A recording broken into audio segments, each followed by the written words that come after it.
Yakka tartibdagi tadbirkorga sotiladigan tovarlarni kirimini tekshiradimi? Ha do'stlar, tekshirishadi. Sababi bu narsa belgilangan.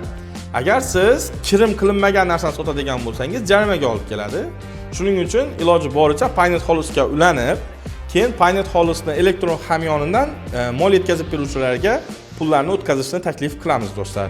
Shu orqali sizga shot faktura keladi, tovar kirim bo'ladi va keyin yana sotaverasiz do'stlar.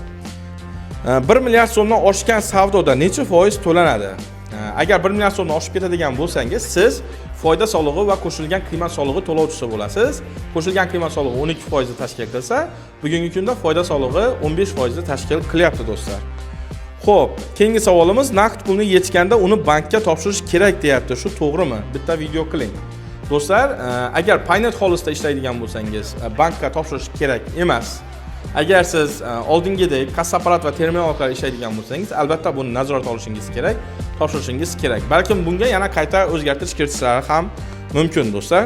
Pristinaga tovar olish shartmi yoki yo'qmi? Albatta pristinaga tovar olib ishlagan yaxshi-ku, to'g'rimi?